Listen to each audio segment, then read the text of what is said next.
Very good morning students. I hope आप को assignment समझ में आ गए होंगे जो हमने आज डिस्कस किए। अगर फिर भी आपको कुछ समझ में ना आए तो यू स्टिल कैन व्हाट्सअप और text me.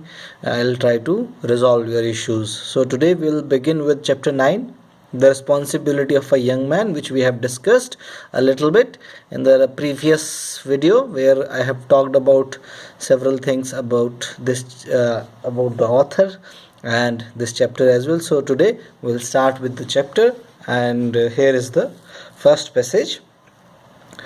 Whatever your station in future life, you should first of all think of yourself as a citizen of this country, है ना। So the first line tells you कि ज़िंदगी में आप जो है future में कहीं भी हों, कहीं भी रहें, हाँ, आप कहीं भी ठहरें, किसी भी स्थान पर रहें, you should first of all, आप सबसे पहले किसके बारे में सोचें?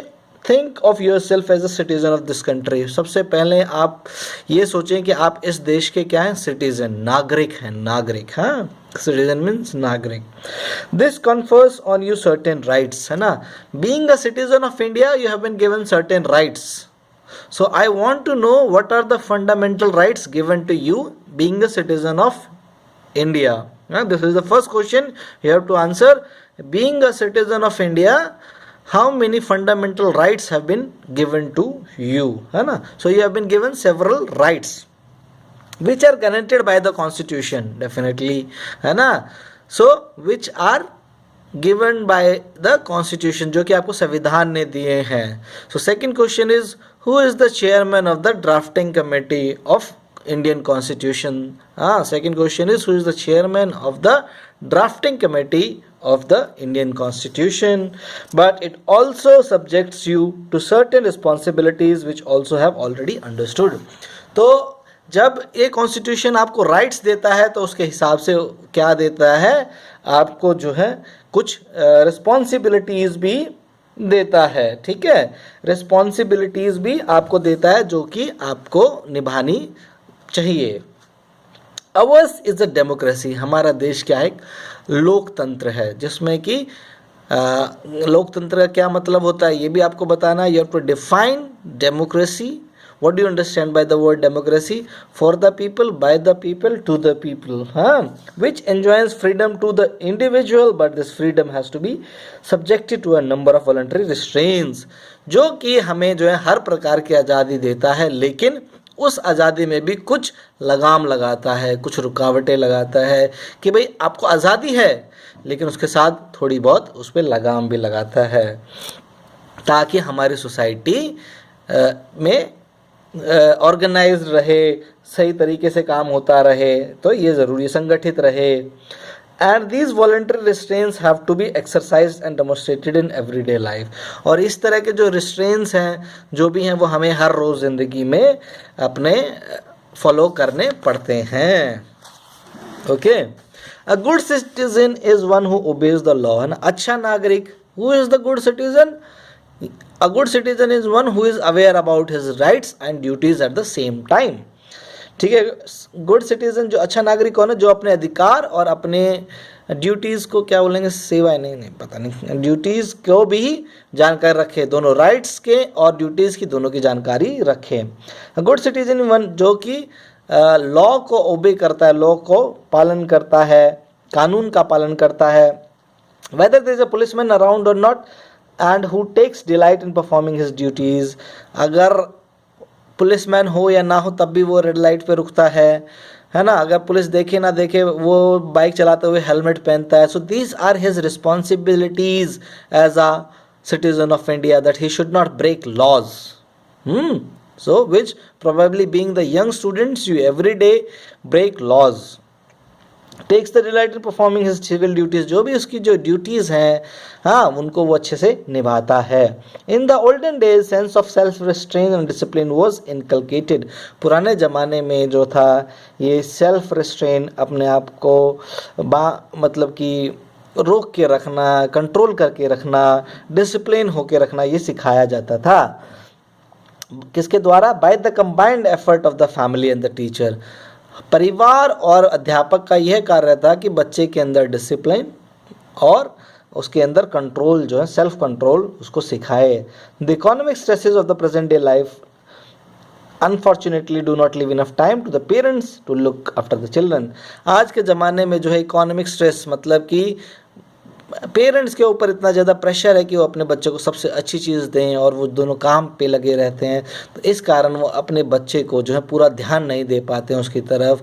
तो वो क्या करते हैं, बच्चे जो हैं पेरेंट्स जो अपने बच्चों को क्रच में डाल देते हैं, कहीं जल्दी स्कूल में डाल देते हैं, उसके लिए जो है आया रख लेते हैं और सारे काम कर देते हैं। तो अब ये देखिए कि ये क्या है, पेरेंट्स जो है अपनी ड्यूटीज़ से थोड़ा थोड़ा भाग जाते हैं, दूर होते जाते हैं। हाँ, और जो है एक अच्छी ज़िंदगी, स्टैंडर्ड ऑफ लिविंग अपना बढ़ाने के लिए अपने बच्चे की तरफ जो है शायद ज़्यादा ध्यान ना दे पाते हैं, या फिर उसका फ्यूचर अच्छा करने के लिए भी वो शायद ऐसा करते हैं। ठीक है, तो आज के लाइफस्टाइल में जो है पेरेंट्स जो है अपने बच्चे की तरफ उतना ध्यान नहीं दे पाते जिसने पुराने ज़माने में पेरेंट्स देते थे, क्योंकि उनके पास टाइम था। आज के पेरेंट्स के पास टाइम नहीं है। In the educational institution, the number have grown so large as to take away the benefits.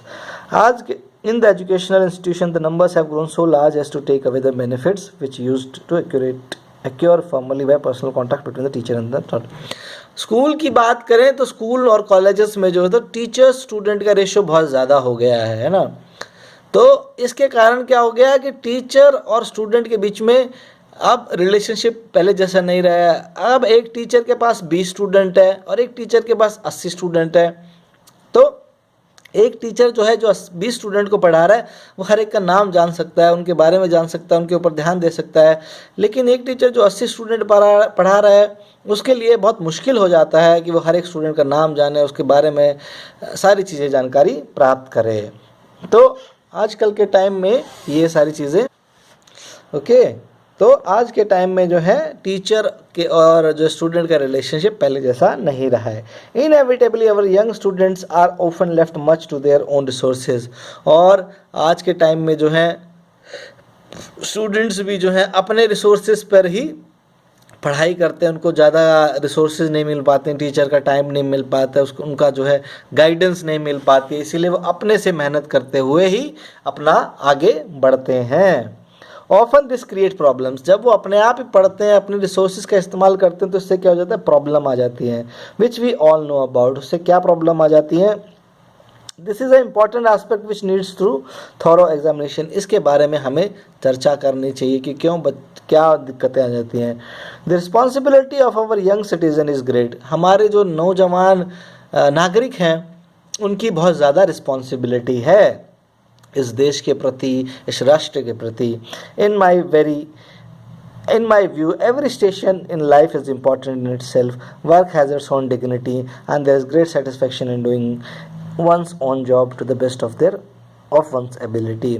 वो कहते हैं कि मेरे अकॉर्डिंग हम जहाँ भी रहें, जैसे भी रहें, work has its own dignity. हमें जो है काम की रिस्पेक्ट करनी चाहिए, बहुत इम्पॉर्टेंट है।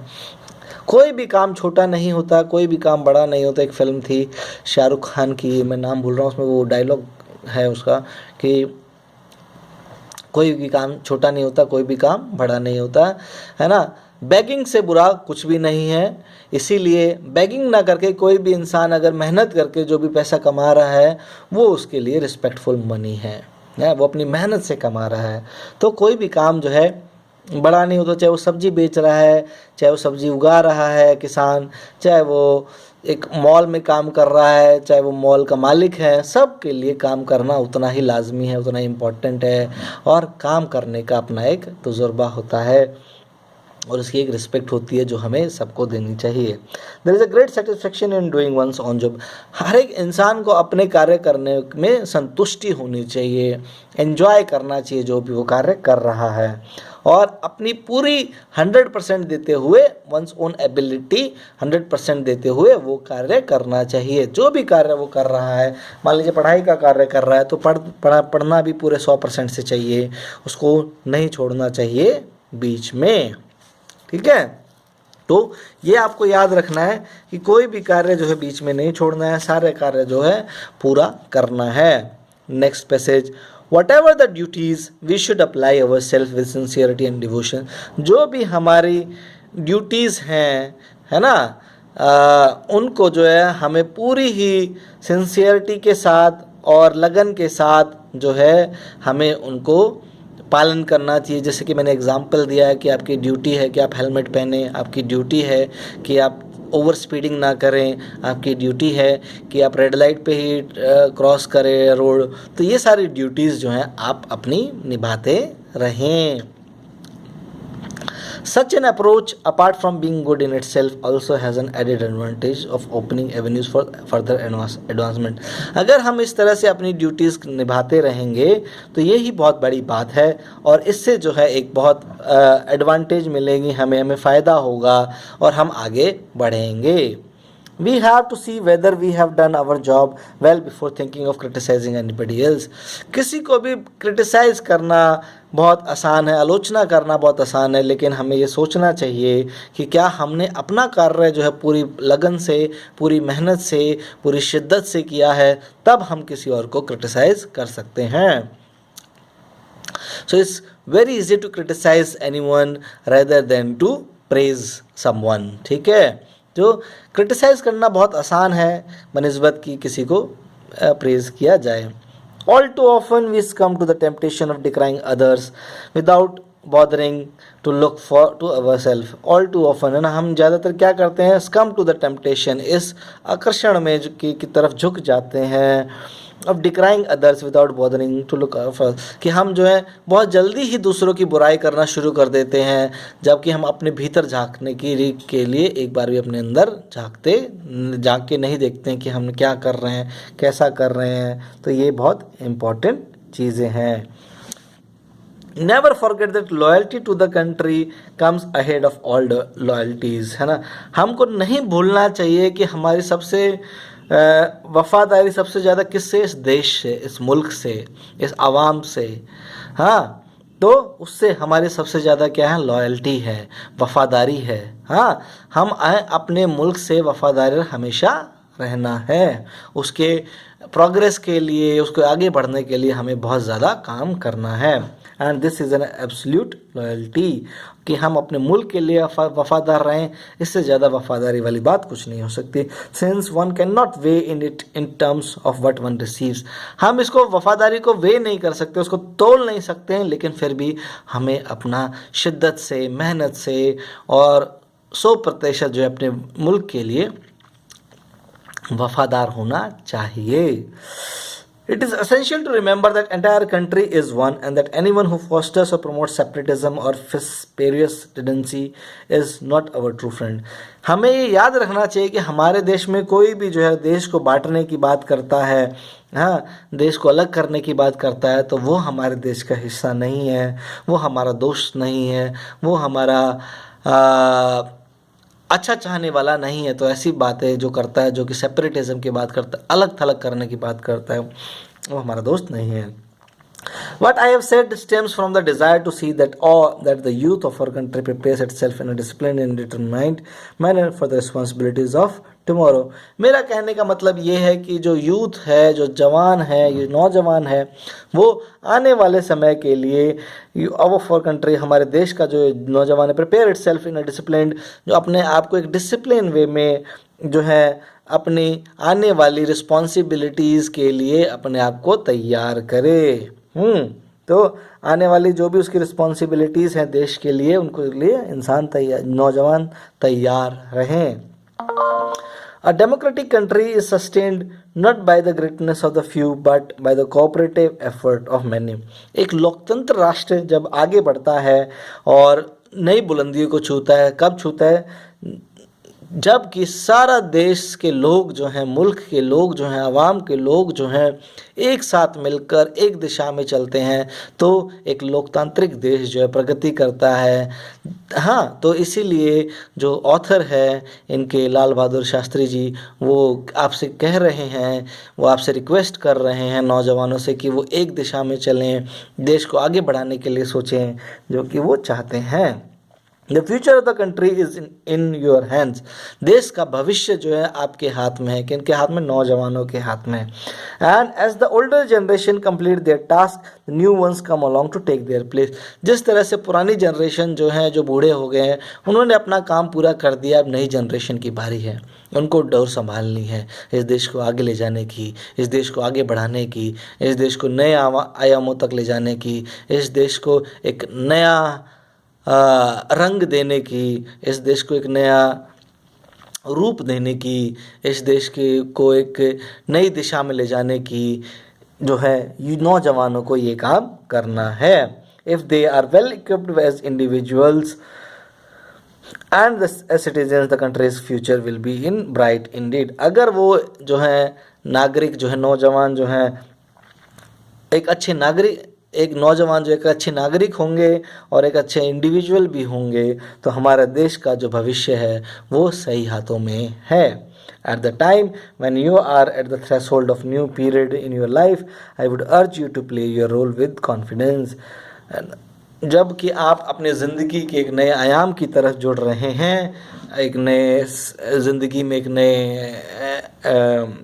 आयाम या एक नए चैप्टर की ओर बढ़ रहे हैं, तो मैं रिक्वेस्ट करता हूँ कि आप जो नौजवान लोगों से कि आप अपना रोल जो है देश को आगे बढ़ाने के लिए पूरे ही पूरी ही वफादारी के साथ और कॉन्फिडेंस के साथ आप उसको निभाएंगे।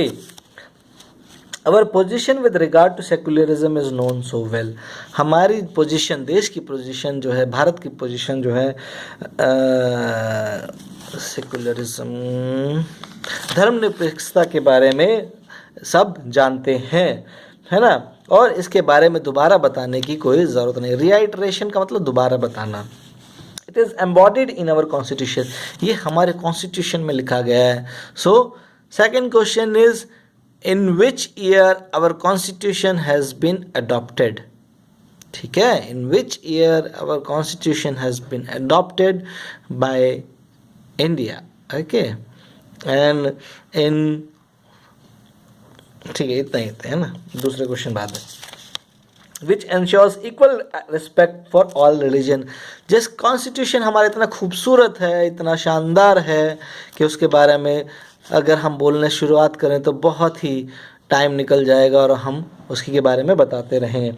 हमारा कॉन्स्टिट्यूशन जो है क्या बताता है? हमें हर एक धर्म, हर एक मज़हब को की रिस्पेक्ट करना, आदर करना और उसको उसके उतना ही रिस्पेक्ट देना जितना कि आप अपने रिलीजन को देते हैं, ये सिखाता है। Equal opportunities for all citizen, हर एक इंसान को बराबर अपॉर्चुनिटीज़ देना आगे बढ़ने के लिए। Irrespective their caste, creed and faith, है ना, किसी प्रकार का कोई डिस्क्रिमिनेशन नहीं है जाति के आधार पर, धर्म के आधार पर, रंग के आधार पर, लिंग के आधार पर, ये बोला गया है। In spite of the seeming diversity, हमारा देश जो है एक ऐसा देश है जिसमें बहुत ज़्यादा डाइवर्सिटी है, मतलब कि यूनिटी इन डाइवर्सिटी होता है ना, बहुत ही डिफरेंट है। ठीक है, अनेकता में एकता वाला देश है, तो दो इसमें बहुत सारी diversity, there is a fundamental unity in India, लेकिन इतनी अनेकता होने के बाद भी एक रूपता है, एक एकता है जो कि हमें एक डोर है जो हमें एक दूसरे से बांधे रखती है, which we all cherish and it has to be our constant endeavour to maintain and strengthen. और हम जो है हमें पूरी कोशिश करनी चाहिए कि हम उस एकता को, उस डोर को, उसको हमेशा बांधे रखें और साथ चलें। The country can progress only if it does away completely with the vociferous tendency। हमारा देश तभी आगे बढ़ पाएगा जब हम जो है बांटने वाले, अलग करने वाले लोगों को साइड में रखेंगे, and emerge as an integrated whole, और हम एक साथ एक मिलकर आगे बढ़ेंगे। And it is in the field of education, ये देश एजुकेशन में है, that the seed of secularism has to be sown, और शिक्षा के क्षेत्र में ही जो है धर्मनिरपेक्षता के बीज बोने बहुत ज़रूरी है। अगर हम लोगों को, नई जनरेशन को अगर हम धर्मनिरपेक्षता सिखाएंगे, तभी जो है आने वाली जनरेशन जो है वो इस अनेकता में एकता को अच्छी तरह से देश के इस खूबसूरती को संभाल पाएंगे, नहीं तो हमारा देश जो आगे नहीं बढ़ पाएगा। So that the plant can be carefully nurtured.